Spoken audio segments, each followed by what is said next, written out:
हरे Krishna. Radhe Radhe everyone. तो देखिए कृष्ण भक्तों, आज के वीडियो में ये जानेंगे, जिसे थंबनेल देखकर आप समझ ही गए होंगे, मैं फिर भी आपको बता देती हूँ कि गर्मियों में हमें ठाकुर जी को किन चीज़ को भोग नहीं लगानी चाहिए। सेम पोजीशन यही राधा रानी के साथ भी होती है। और हम जब लड्डू गोपाल जी को सेवा करते हैं, जिन लोगों के पास में राधा रानी भी रहती है, और गर्मियों में राधा रानी को भी किन चीज़ को भोग नहीं लगानी चाहिए, आज की वीडियो यही है। तो ज़्यादा इम्पोर्टेंट होने वाली है, तो वीडियो को ज़रूर देखिएगा। तो चलिए बात कर लेते हैं कि दोनों कंडीशन में बात कर ले, एक तो भक्ति की और एक जो शास्त्रों में जो पूजा पाठ की बताई गई है, जो शास्त्रों में पूजा पाठ की नियम होती है, जो भाव है वो सबसे उत्तम होती है। तो ठाकुर जी के भाव बहुत ज़्यादा इम्पोर्टेंट होती भी है। तो चलिए सबसे पहले बात कर लेते हैं कि ठाकुर जी को गर्मियों में किन चीज़ की भोग नहीं लगाया जाता है। साथ में ये अभी देखिएगा लड्डू गोपाल जी की बहुत सुंदर से भावपूर्ण हमारी सेवा भी है, मॉर्निंग की भी है और इवनिंग की सेवा में नाइट की सेवा लेकर आऊँगी। बहुत सारे कमेंट भी आ चुके थे, तो फुल डे रूटीन भी लेकर आइएगा लड्डू गोपाल जी के लिए। तो मैं आप सभी की डिमांड पर लेकर बहुत सारी वीडियो में आने वाली हूँ।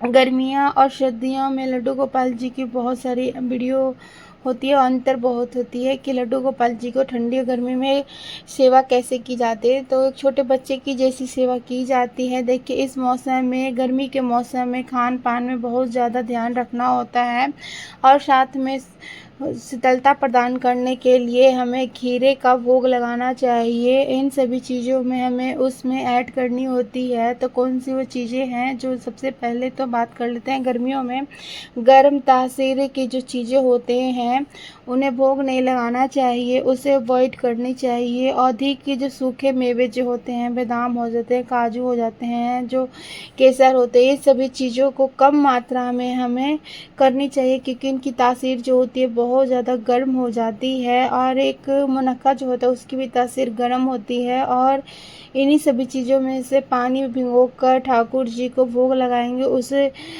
उसकी जो आप फुलाकर भी ठाकुर जी को भोग लगा सकते हैं, उसकी तासीर जो होती है वो उसकी कम हो जाती है तासीर। जो आप ड्राई फ्रूट्स का प्रयोग करें, बादाम का, काजू का या फिर केसर का, इनसे भिगो कर प्रयोग करेगा तो इसकी तासीर उतनी गर्म नहीं होती है। दूसरा है गर्म भोजन। ठाकुर जी को कभी भी ज़्यादा गर्म भोजन का प्रयोग नहीं करनी चाहिए, और तुरंत पका हुआ गैस पर उतार कर वो भोग हमें ठाकुर जी को गर्मियों में बिल्कुल भी नहीं लगानी चाहिए। उन सभी चीज़ों को ठंडे कर कर ही भोग लगा सकते हैं ठाकुर जी को। जैसे ये मान लीजिए कि अगर आप 1 साल के बच्चे को भोजन करवा रहे हैं, कुछ भी उनको पवा भी रहे हैं, खिलवा रहे हैं, तो उसका क्या, कैसे गर्माहट होनी चाहिए, कैसे उनकी ठंडी होनी चाहिए। जो बच्चे को जैसे आप लोग खिलाते हो वैसे प्रकार से छोटे बच्चे ठाकुर जी को भी वैसी सेवा करनी होती है। ये ध्यान ही रखिएगा, ठाकुर जी को भोग लगाइएगा। और तीसरा है, देखिए गर्मियों में बहुत अधिक तेल, घी और तली भुंजी जो खाने होते हैं चीज़ों का ठाकुर जी को भोग नहीं लगाना चाहिए। वैसे तो हमारे ठाकुर जी तो वैसे ही चटोरी तो होते ही हैं, उन्हें बहुत ज़्यादा पसंद होते हैं ये ताले भुंजे। जो बाके बिहारी जो हैं वो वृंदावन में वो बहुत ज़्यादा चटोरे हैं, उनको भी खट्टी मीठी चीज़ें बहुत पसंद आती हैं। और जैसे आपने ठाकुर जी को जैसे सेवा है, भाव है, सब उस बालक के रूप में ही करते हैं। इन सभी चीज़ों को हमें ध्यान रख कर ही तली भुंजी चीज़ों को हमें अवॉइड करनी है। और लगानी है तो कुछ दिन गैप लग कर लगा सकते हैं। और भारी जो पकवानें होती हैं, छना तला वाला, वो आप गैप करके लगा भी सकती हैं। ठाकुर जी को बिना लहसुन प्याज को भोग ही लगाना है। मैं शुद्ध सात्विक भोजन लगाना ठाकुर जी के लिए। उसका भोग अपने ठाकुर जी को गर्मियों में खराब हो जाती है, इसलिए वैसे तो अधिक कृष्ण भक्त जो हैं ठाकुर जी के लिए पकाकर तुरंत ही भोग लगा देते हैं। भूल कर भी हमें पहले से रखा हुआ कोई भी ठाकुर जी को खाना को भोग नहीं लगाना। जो ज़्यादा दही खट्टी भी हो जाती है तो उसे भी भोग ठाकुर जी को नहीं लगा सकते हैं। ठाकुर जी को तुरंत पकाकर भोग नहीं लगाना चाहिए। पहले से रखा हुआ कोई भी ठाकुर जी को भोग नहीं लगा। जैसे दही आप ज़्यादा खट्टे हो गए, उसका आप भोग नहीं लगा सकते ठाकुर जी को। पुराने भोग को जो प्रयोग बिल्कुल नहीं करने, जो पहले से बनी हुई हो कोई भी चीज़ वैसे नहीं करता। वैसे हमें पता है, मुझे ये मैं बता रही हूँ, इसीलिए ताज़ा भोजन का ही आप भोजन ठाकुर जी को लगाइएगा। और बासी नहीं लगती ठाकुर जी को भोग। तो जो मैं बता रही हूँ वही मैं आप सभी लोग को मैं बताती हूँ जो मैं करते। धर्मों में ये नहीं कहा जाता है कि धर्मों में ठाकुर जी के गर्मियों में जामुन की सीजन जो होती है जामुन का वो भी भोग ठाकुर जी को बिल्कुल नहीं लगानी चाहिए। और कुछ भोग ऐसे भी हैं जो हमारे ठाकुर जी को तो इस योग के ही हैं, हम जो पवाएंगे खिलवाएंगे वो सभी स्वीकार भी कर लेंगे। और हमारे कृष्ण भक्त का ये भाव भी होती है।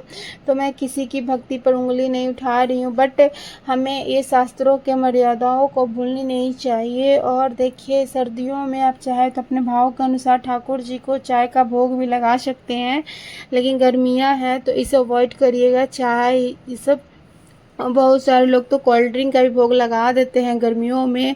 फ्रूट टी का भोग आप लगा सकते हैं, माजा को लगा सकते हैं, लेकिन वैसे आप जो कोल्ड ड्रिंक होती है वो हार्ड वाली उससे आप ठाकुर जी को भोग नहीं लगाइएगा।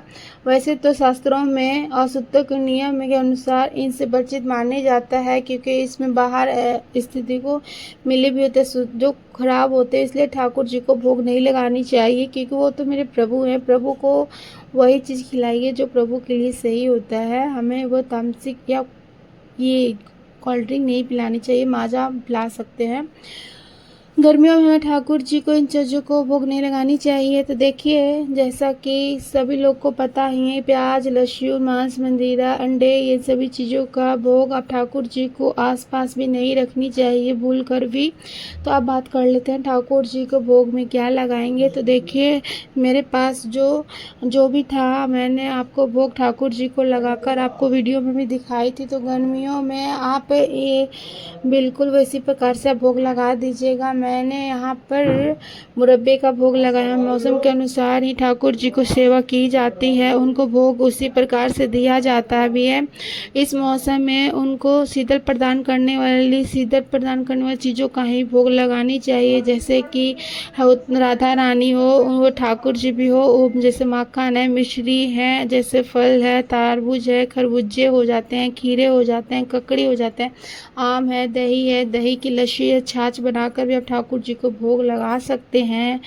नारियल का पानी हो गया, आम पन्ना हो गया, आम का रस बनाकर और जूस बनाकर भी आप ठाकुर जी को भोग लगा सकते हैं, या नींबू पानी लगाकर भोग लगा सकते हैं ठाकुर जी को। ये कोई आप सत्तू का भोग भी लगा सकते हैं। ये सभी चीज़ों को जो ठाकुर जी को आप उनकी सेवा में आप अर्पित कर सकते हैं। ठाकुर जी को ठंडे दूध का भोग लगाना होता है, आप उसमें चीनी डालकर भोग लगाकर ठाकुर जी को दूध का भोग लगा सकते हैं। ठाकुर जी को आप रुआजबा डालकर भी भोग लगाकर, तुलसी दल डालकर आप भोग लगा भी सकते हैं। आप बात कर लेते हैं भाव की। कृष्ण भक्ति की जो भाव होती है वो बहुत ज़्यादा कोमल हो जाता है। या आपने लड्डू गोपाल जी को परिवार के छोटे से बालक के मानकर ही पूजा सेवा घर में करते हैं, तो आप उनको प्रसन्न से चाय और नाश्ता भी करवा सकते हैं। चाय तुलसी पत्ते डालकर ही भोग लगा सकते हैं। ठाकुर जी को कोई भी भोग बिना तुलसी का अधूरा माना जाता है। ठाकुर जी को भोग लगाने हर एक चीज़ सात्विक होनी चाहिए। चाय की जगह पे हम माखन मिश्री का भी भोग लगा सकते हैं, दूध पेड़े का भी भोग लगा सकते हैं, ताज़े फलों का भोग लगा सकते हैं। इन सभी चीज़ों को अच्छी चीज़ें होते हैं जो कृष्ण भक्तों को हर तरीक़ा से ठाकुर जी को सेवा करनी चाहिए। गर्मी के दिन में बहुत गर्मी होती है तो आप गर्म चीज़ की भोग नहीं लगा सकते। आप ठाकुर जी को सिर्फ आप ठंडे कर भोग लगाइएगा, क्योंकि जैसे आप छोटे बच्चे को आप सेवा करते हैं उसी प्रकार से गर्मी में आप ठाकुर जी को सेवा कर सकते हैं। तो कृष्ण भक्तों के प्रेम और निर्भर करती है। अगर आपका भाव सात्विक है तो आप अपने लालाओं को अपनी पसंद की चीज़ों का भोग लगा सकते हैं। वीडियो में दी गई जानकारी आपको अच्छी लगी हो तो प्लीज़ ठाकुर जी की सेवा के लिए इसी तरीक़ा से देखने के लिए हमारे चैनल को ज़रूर से ज़रूर सब्सक्राइब कीजिएगा, क्योंकि हम मेरे ठाकुर जी की सेवा करने वाले इतनी तो जानकारी हमें हो गई है। ठाकुर जी की सेवा करते भर में जो जानकारी आप लोग को भी दे सकते हैं। तो फिर मिलते हैं अगली वीडियो में, तब तक आप सभी को राधे राधे, जय श्री कृष्ण।